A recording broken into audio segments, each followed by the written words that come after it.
Si les tiges, les racines et les feuilles constituent l'appareil végétatif des plantes, les fleurs, elles, constituent leur appareil reproducteur.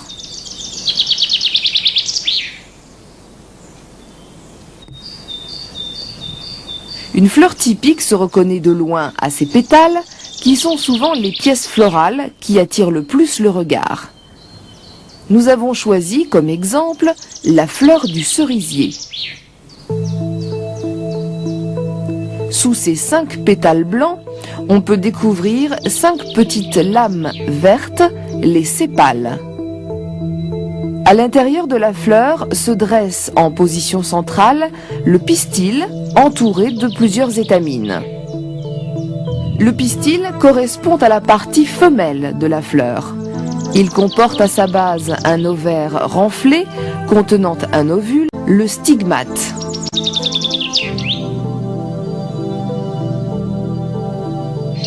Les étamines, elles, correspondent aux organes mâles de la fleur et produisent une poussière de petits éléments jaunâtres, les grains de pollen. À propos, il paraît que c'est un régal pour les insectes. Mais toutes les fleurs ne présentent pas forcément ce même schéma de base. Chez certaines, comme la tulipe, sépales et pétales sont quasiment identiques et se confondent. Chez d'autres espèces, comme les peupliers ou les saules, certains pieds ne portent que des fleurs mâles, d'autres uniquement des fleurs femelles.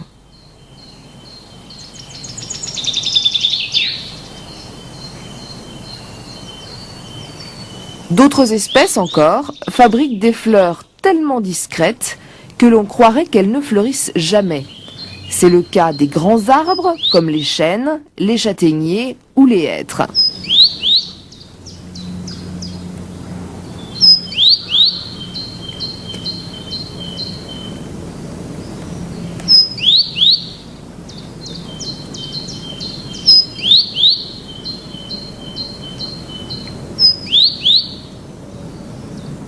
Les herbes, elles aussi, font preuve d'une remarquable discrétion dans ce domaine.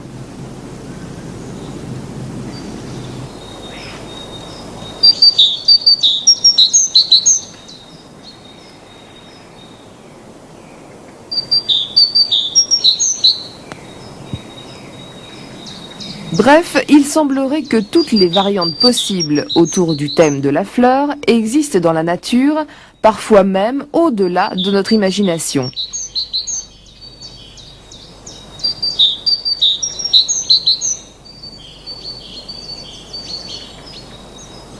Cependant, les fleurs sont éphémères. Elles fanent rapidement. Et à leur place apparaît parfois une autre structure, le fruit, organe détenteur des graines.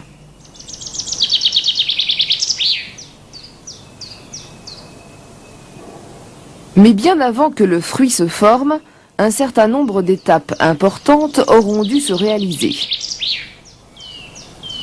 Le pollen émis par les étamines devra être parvenu sur le stigmate de la même fleur ou sur celui d'une fleur de la même espèce. Là, le problème se corse, car les grains de pollen n'ont pas les moyens de se véhiculer eux-mêmes sur le stigmate.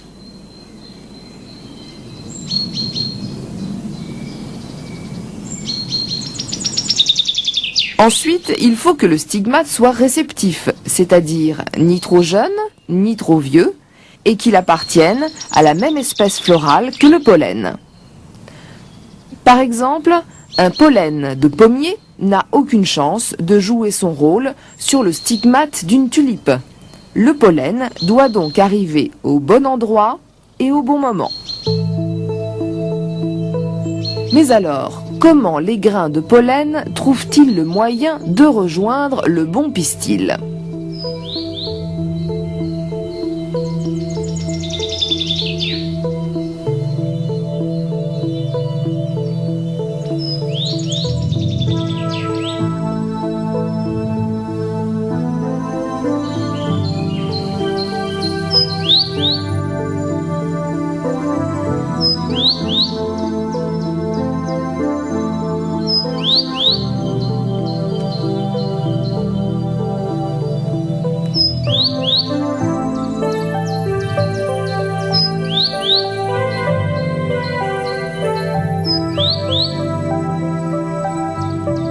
Le pollen peut être véhiculé par gravité, il tombe sur le pistil, par le vent ou par l'intermédiaire des insectes. Ce transport du pollen vers le stigmate est appelé pollinisation. Les grains de pollen ont généralement une morphologie adaptée à leur mode de transport.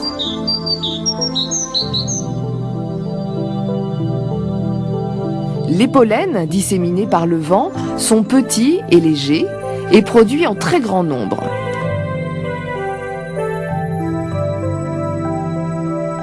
Parfois, comme chez les pins, ils sont pourvus de ballonnets aérifères qui facilitent leur transport par le vent sur de grandes distances.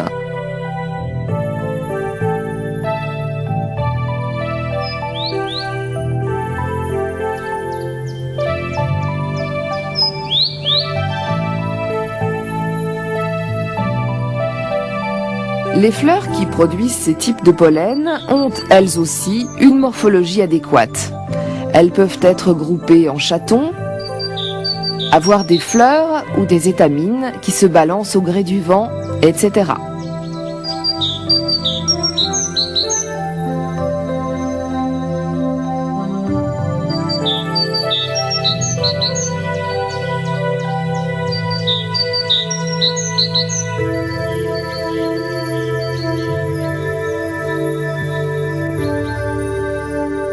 Les pollens disséminés par les insectes sont généralement plus gros, plus ou moins collants ou pourvus d'ornementation qui leur permettent de s'accrocher facilement aux poils des insectes.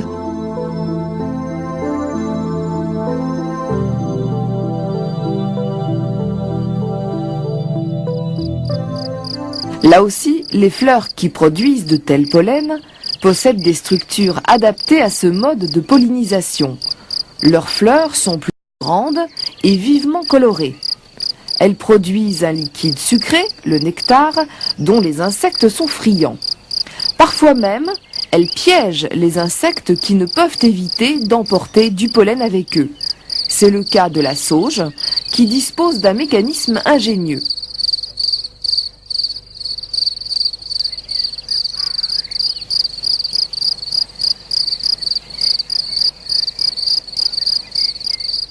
Les étamines s'abaissent sur le dos poilu des visiteurs lorsque ceux-ci pénètrent dans la fleur.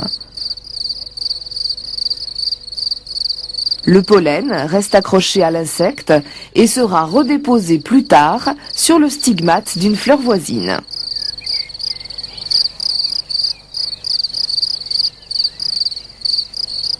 Arrivé sur le stigmate adéquat, le pollen poursuit son aventure. Voyons comment cela se passe chez le cerisier.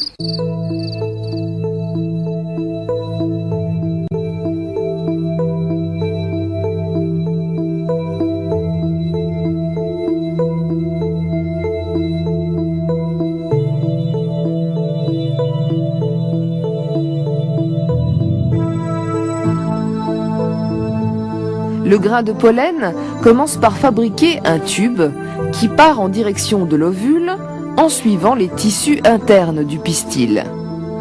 Pendant ce temps, deux petits spermatozoïdes se seront formés à l'intérieur du tube pollinique. Ils seront libérés au contact de l'ovule. L'un ira féconder un premier gamète femelle, leur union produira l'embryon que nous avons observé dans la graine. Le deuxième gamète mâle ira s'unir avec deux autres cellules, les noyaux du sac. Cette fécondation un peu bizarre donnera naissance à l'albumène, c'est-à-dire aux réserves nutritives de la graine. Une fois fécondé, l'ovule se développe et devient petit à petit une graine à part entière.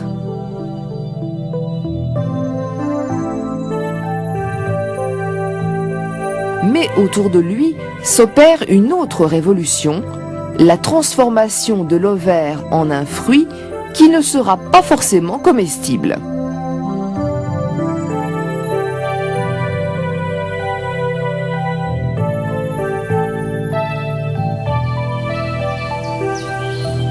Lorsque la paroi de l'ovaire devient totalement charnue, le fruit est une baie.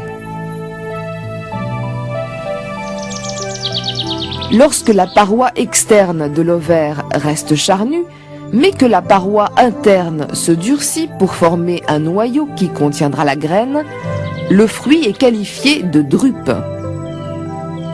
Si la paroi se dessèche, le fruit pourra être une gousse ou encore une capsule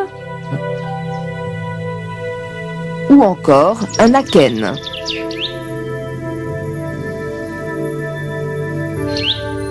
Bref, là aussi, la nature nous présente une panoplie de variétés de fruits, comestibles ou non, mais tous issus de la transformation d'un ovaire. Les graines contenues dans l'ovaire sont donc toujours partie intégrante d'un